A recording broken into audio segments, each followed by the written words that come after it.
Attention, আলোচনার বিষয়টা হচ্ছে যে ছোট্ট একটা বিষয়, হয়তো অনেকেই জানে অনেকেই জানে না। ম্যালওয়্যার সম্পর্কে কারো কোনো আইডিয়া আছে কিনা?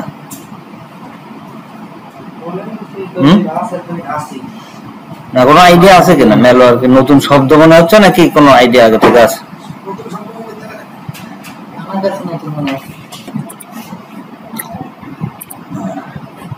ম্যালওয়্যার হচ্ছে যে ম্যালিসিয়াস সফটওয়্যারের একটা সংক্ষিপ্ত রূপ, যেটা মানে দূষিত সফটওয়্যার যাকে বলি আমরা।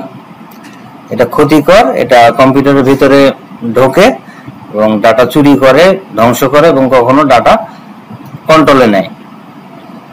দূষিত সফটওয়্যারটা ডাটা কন্ট্রোলে নেয়। এটা হচ্ছে যে ম্যালওয়্যারের ডেফিনেশন। ম্যালিসিয়াস সফটওয়্যারের হচ্ছে সংক্ষিপ্ত রূপ এটা। এখন ম্যালওয়্যার যেগুলো আছে আমরা সবগুলো কি হয়তো অনেকেই বলি যে ভাইরাস, কিন্তু ভাইরাস হচ্ছে যে ম্যালওয়্যারের একটা নাম। অনেকগুলো ম্যালওয়্যার আছে, তার মধ্যে ভাইরাস একটা। যেমন তাহলে ম্যালওয়্যার সম্পর্কে তো একটা ধারণা হইল যে ম্যালওয়্যার মানে হচ্ছে দূষিত সফটওয়্যার। ম্যালিসিয়াস সফটওয়্যারের সংক্ষেপে বলা হয় ম্যালওয়্যার। এই এখন ম্যালওয়্যার কত ধরনের আছে? ভাইরাস একটা ম্যালওয়্যার, স্পাইওয়্যার একটা ম্যালওয়্যার, অর্ম একটা ম্যালওয়্যার, র্যানসমওয়্যার একটা ম্যালওয়্যার। আমাদের সেদিন যেটা অ্যাটাক করছিল, প্রথমে হচ্ছে যে ভাইরাস। তো ভাইরাসটা কি? ভাইরাসও একটা ম্যালওয়্যার। এটা নিজে নিজে বিস্তার লাভ করে না, এটা আপনার কোনো বৈধ কোনো ফাইলের মধ্যে থাকে। যখন কোনো ইনফেক্টেড প্রোগ্রাম যখন রান করা হয়, মানে বৈধ ফাইলের মধ্যে সে লুকে থাকে। যখন সেই ফাইল বা সেই প্রোগ্রামটা আমরা রান করি তখন সেটা অ্যাক্টিভ হয়। আর অ্যাক্টিভ হওয়ার পর থেকে সে অন্যান্য কম্পিউটারে অন্যান্য ফাইলে ছড়ায়। এটা হচ্ছে ভাইরাসের হচ্ছে মূল ডেফিনেশন। ভাইরাস কি? এখন এই ভাইরাস আবার কি ক্ষতি করে এটা আমরা মোটা দাগে জানি, সবাই জানি যে ভাইরাস কি ক্ষতি করে। তাহলে এটা কি? ফাইল করাপ্ট করে, ডিলিট করে, কম্পিউটার স্লো করে দেয়, অপারেটিং সিস্টেম ক্রাশ করে এবং নেটওয়ার্কের সাথে কানেক্টেড অন্যান্য ডিভাইসে এটা বিস্তার লাভ করে। আর এটা ভাইরাসগুলো করে কি? হ্যাকারের ব্যাকডোর হিসেবে কাজ করে। মানে হ্যাকারের কাছে তথ্য পাচারের একটা ব্যাকডোর, পেছনের দরজা হিসেবে কাজ করে। এটা হচ্ছে যে ভাইরাস এগুলো ঘটায়। এটা থেকে মুক্তি পাওয়ার জন্য সলিউশনটা হচ্ছে কি? অ্যান্টিভাইরাস সফটওয়্যার ইউজ করা। এটা আমরা জানি, আমরা যে অ্যান্টিভাইরাস ইউজ করি। তারপরে সিস্টেম আপডেট করা, এটা আমরা জানি, সিস্টেম আমরা আপডেট করি। তারপরে অ্যাভয়েড সাসপিসিয়াস ফাইল, যেমন আমাদের কাছে কোনো সন্দেহজনক কোনো ইমেইল আসলে অ্যাটাচ ফাইল যদি থাকে, তো সেই ক্ষেত্রে আমরা সেটা দেখে শুনে ডাউনলোড করব যে এটা কোন সোর্স থেকে আসলো, কার কাছ থেকে আসলো। ট্রাস্টেড সোর্স থেকে না আসলে আমরা সেটা ডাউনলোড বা ক্লিক করব না। আর ডাটার ব্যাকআপ তো রাখতেই হবে, মানে ভাইরাসের হাত থেকে বাঁচতে গেলে। তারপর ইউএসবি ডিভাইস স্ক্যান করতে হবে, ফায়ারওয়াল এনাবল করতে হবে। এগুলো আমাদের জানা বিষয়, আমরা প্রতিদিনই করি। এখন এইগুলো হচ্ছে ভাইরাস। তারপরে আছে হচ্ছে স্পাইওয়্যার। এটাও একটা ম্যালওয়্যার। এটা কি করে? এটা গোপনে আপনার কম্পিউটারের অ্যাক্টিভিটি মনিটর করে। আর হ্যাঁ, এটা গোপনে আপনার কম্পিউটারের অ্যাক্টিভিটি মনিটর করবে এবং ডাটা হ্যাকারের কাছে পাঠিয়ে দেয়। আপনার অজান্তে ডাটা হ্যাকারের কাছে পাঠিয়ে দেয়। এটা হচ্ছে স্পাইওয়্যারের কাজ। আচ্ছা, স্পাইওয়্যারের কি কি ঘটায়, ক্ষতি কি হয়? পাসওয়ার্ড চুরি করে, bank account, bank details leak করতে পারে, তারপরে পার্সোনাল ইনফরমেশন চুরি করে। এটা হচ্ছে স্পাইওয়্যার কাজ। স্পাইওয়্যার থেকে বাঁচতে হলে আমাদের কি করতে হবে? এন্টি স্পাইওয়্যার সফটওয়্যার ইউজ করতে হবে। তারপর আনট্রাস্টেড ওয়েবসাইট আমরা অ্যাভয়েড করব। তারপরে আরেকটা করতে পারি, ওই ব্রাউজারের পপআপ ব্লকার যা আছে সেটা আমরা এনাবল রাখতে পারি। গুগল ক্রোমের পপআপ ব্লকার সম্পর্কে তো আইডিয়া আছে নাকি? সেটিংসে যায় পপআপ ইয়ে করার জন্য এনাবল করা যায়। আচ্ছা, তো স্পাইওয়্যার গেল। এরপর হচ্ছে ট্রোজান হর্স। তো এইটা হচ্ছে যে অ্যাপ্লিকেশনের মধ্যে, ফাইল বা অ্যাপ্লিকেশনের মধ্যে গভীরভাবে লুকে থাকে। তো যখন এটা একবার ইনস্টল করা হয়, মানে ওই ফাইল বা খোলা হয় বা ওই প্রোগ্রাম ইনস্টল করা হয়, তখন এটা একবারে সরে পড়ে এবং সিস্টেমটা কন্ট্রোলে নেয়। এটা যে ট্রোজান হর্স, ঘোড়ার মতো, মানে একটা ইয়েতে ঘোড়ার মতো চতুর্মুখ থেকে সরিয়ে পড়ে আর কি, ইয়েতে বলে যেটা প্রোগ্রামের মধ্যে লুকে থাকলো। একটা প্রোগ্রামের মধ্যে ট্রোজান হর্স নামক ভাইরাসটা, ম্যালওয়্যারটা থাকে। যখন আমরা ওই প্রোগ্রামটা খুললাম, আমরা তো জানি না কোন প্রোগ্রামে আছে, প্রোগ্রামটা যখন খুললাম বা কোনো ইএক্সি ফাইলের মধ্যেও থাকতে পারে, ইএক্সি ফাইল যখন আমরা অ্যাপ্লিকেশন ইনস্টল করলাম, সেই ক্ষেত্রে তখন ওইটা অ্যাক্টিভ হয়ে যায়, তখন ওটা ছড়িয়ে পড়ে।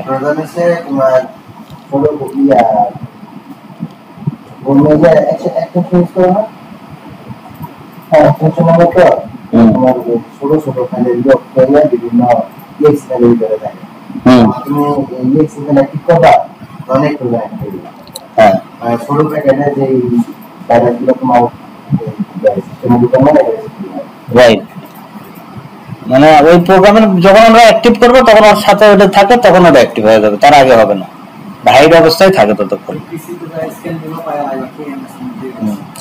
তাহলে ট্রোজান হর্সটা কি কি ক্ষতি করে? এটা হ্যাকারকে রিমোট অ্যাক্সেস দিতে পারে। হ্যাঁ, রিমোট অ্যাক্সেস দিয়ে দেবে। তারপরে ডাটা চুরি করবে।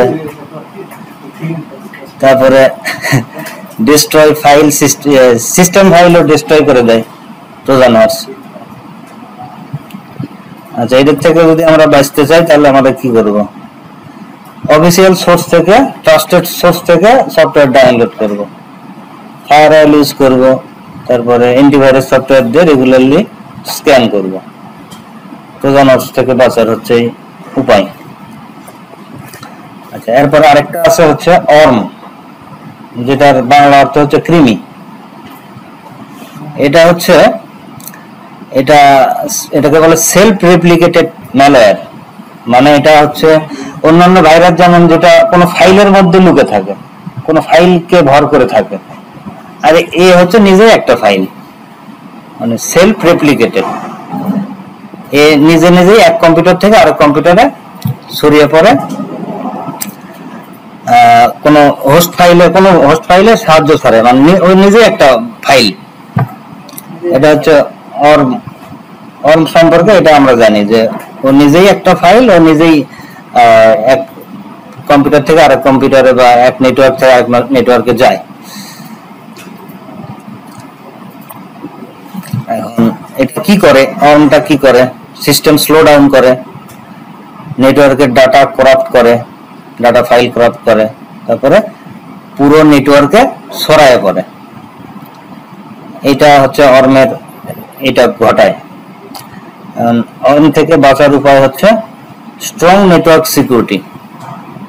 নেটওয়ার্ক সিকিউরিটিটা স্ট্রং থাকতে হবে, সফটওয়্যার এবং অপারেটিং সিস্টেমটা আপ টু ডেট থাকতে হবে, প্যাচ আপডেট যাকে বলে।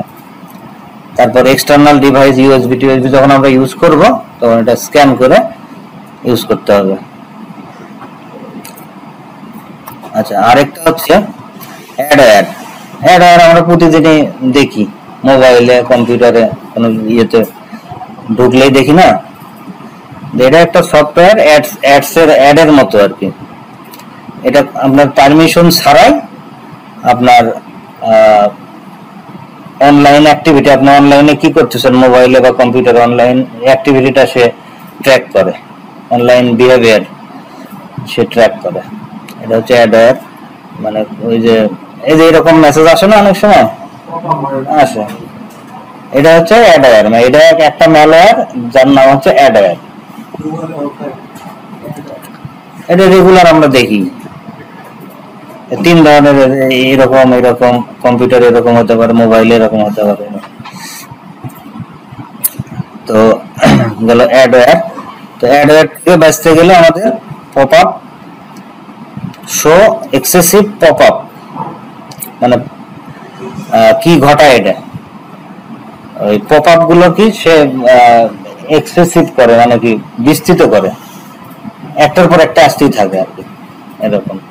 তারপরে ব্রাউজারকে আমরা এক জায়গায় ক্লিক করতেছি আর রিডাইরেক্ট করে আরেক জায়গায় নিয়ে যাচ্ছে, এরকম হয় না। তারপরে স্পায়ারের মতো অ্যাক্ট করে অ্যাডওয়্যার।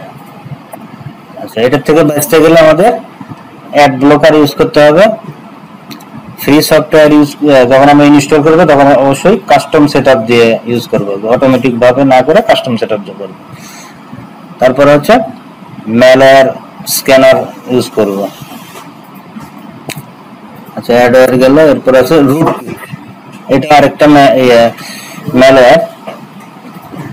তো এটা হচ্ছে কম্পিউটারের মধ্যে খুব, কম্পিউটারের গভীরে লুকে থাকে এটা, এবং কম্পিউটারের গভীরে লুকে থাকে এবং এই অ্যাডমিনিস্ট্রেটিভ ইয়েটা নিয়ে নেয়, অ্যাডমিনিস্ট্রেটিভ বা রুট কন্ট্রোলটাই নিয়ে নেয় সে, এতটাই মারাত্মক রুট কি।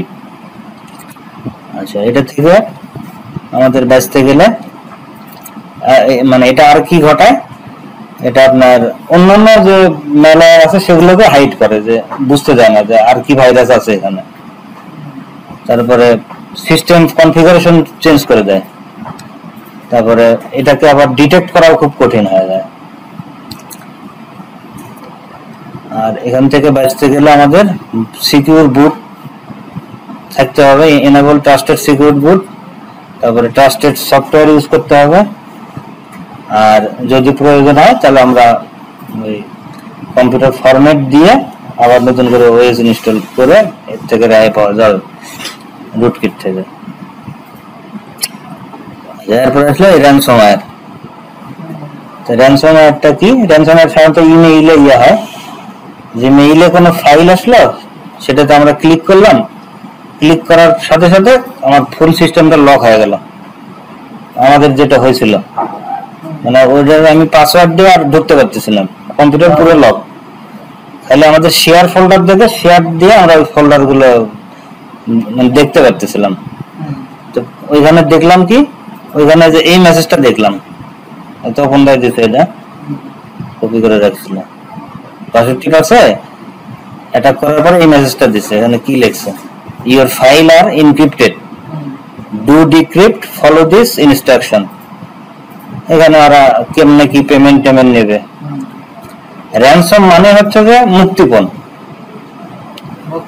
হ্যাঁ, তো ওরা মানে লক করে দিয়ে মুক্তিপণ চাচ্ছে, যে এতটা এইভাবে পে করলে তারপরে আমরা এটা আনলক করে দেব। তো এটা হচ্ছে র্যানসম। র্যানসম কি কি ঘটায়, র্যানসম আর কি কি ঘটায়, অনেক ক্ষতি তো ঘটায়। ডাটা লস হয়, ডাটা এনক্রিপশন হয়ে যায়, তাতে কি হয়, ফিনান্সিয়াল লস হয়, অপারেশন ডিস্টার্ব হয়, আমাদের রিপুটেশন ড্যামেজ হয়। মানে মানুষের যদি কোনো ডাটা আমাদের কাছে রাখে পাবলিকলি, যেমন বিকাশ টিকাশি বা এই জাতীয় কোনো ডাটা যদি থাকে, সেই ক্ষেত্রে মানুষের ডাটা তো আমরা রাখতে পারবো না, যে রিপুটেশন ড্যামেজ হবে। তারপরে লিগ্যাল এন্ড রেগুলেটরি কনসিকুয়েন্স, এটা হয়তো কাস্টমারের ডাটা আমার কাছে আছে, আমি দিতে পারলাম না, আমার ডাটা তো ডিস্ট্রয়, সেক্ষেত্রে হয়তো আইনের সম্মুখীন হওয়া লাগতে পারে র্যানসম অ্যাটাক হলে।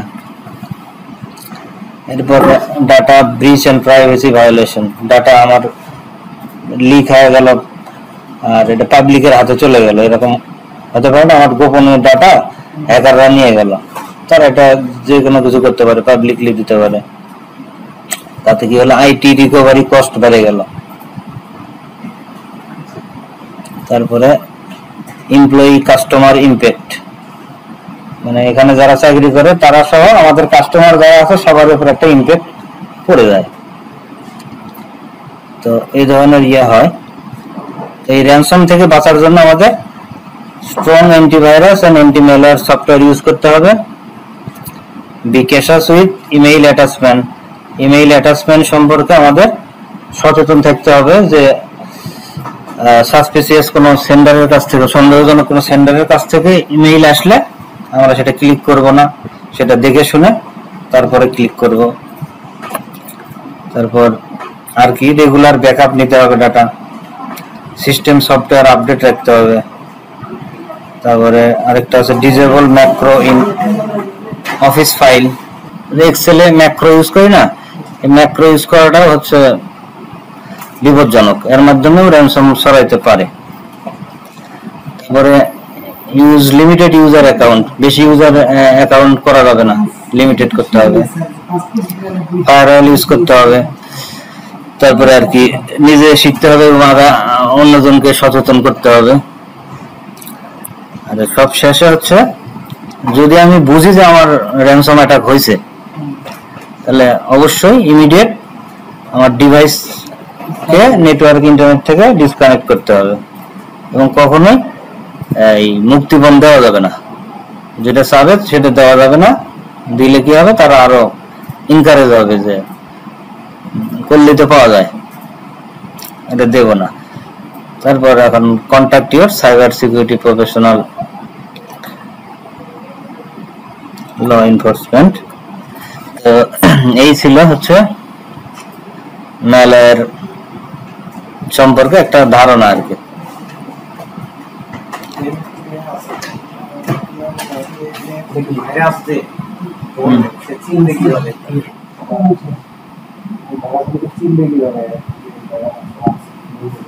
ভাইরাস আছে কি না আছে, এই যে সিম্বল তো দেখালাম সবগুলোর কি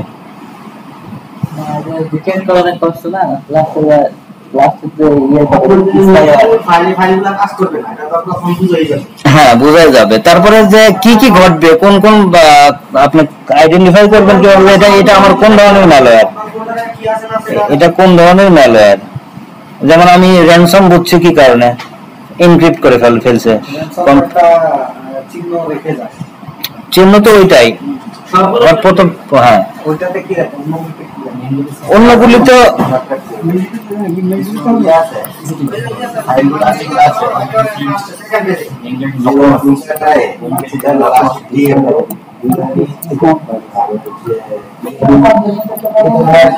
আপনি ডিটেক্ট করবেন কি, অ্যান্টিভাইরাস তো লাগবে তাই না, কিছু সিমটম এখানে তো এই খালি চোখে আপনার এটা হচ্ছে ধারণাটা হচ্ছে যে আপনার ভাইরাস গুলো চিনবেন কিভাবে, নেচার গুলো কি হবে, কোন ম্যালওয়্যারের নেচার গুলো কি হবে, কোন ম্যালওয়্যার নেচার দেখে আপনি বুঝবেন যে এটা এই ধরনের, সেটার জন্য আমরা কি পদক্ষেপ নেবো, এটা হচ্ছে জাস্ট একটা আইডিয়া। ওইখানে তো আপনাকে বলবে না যে আমি স্পাইওয়্যার, ভাইরাস তার পাবে না যে আমি রুট কিট।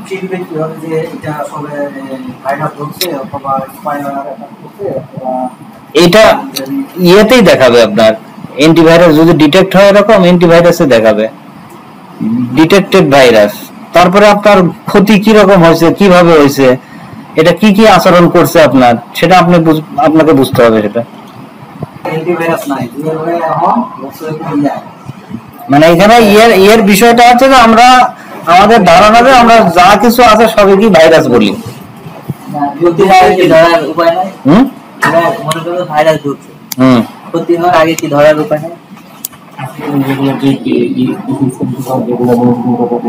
ধরার উপায় তো সেগুলোই তো বললাম, যে ভাইরাস থেকে ভাইরাস কি কি করে, কি কি করতে পারে, সচেতনতা। তারপরে প্রোটেকশনের জন্য আমরা কি করব, ভাইরাসের প্রোটেকশনের জন্য আমরা কি করব, মানে আপনি বলছেন যে ভাইরাস ঢুকে গেছে এখন কি করব, তো ক্ষতি হয়ে গেছে, আপনার অ্যান্টিভাইরাস যদি থাকে তাহলে তো সে ডিটেক্ট করবেই, আর যদি না থাকে তাহলে তো আমার ক্ষতি যা হওয়ার হয়ে গেছে। হ্যাঁ প্রিভেনশন আছে না, আপনার কম্পিউটারে অলরেডি ঢুকে গেছে, আপনার কোনো গার্ড নাই, সেই ক্ষেত্রে কি হবে, সেই ক্ষেত্রে ক্ষতি তো হবেই। এই যে র্যানসম অ্যাটাক হয়েছে, কিছু তো করতে পারলাম না, ভাগ্যিস একটা ব্যাকআপ ছিল দেখে উদ্ধার করা গেল। এই জন্য যে কি কি করতে হবে, সচেতনতা কি কি, আমাদের অন্যতম একটা ব্যাকআপ, এই হচ্ছে ব্যাপার।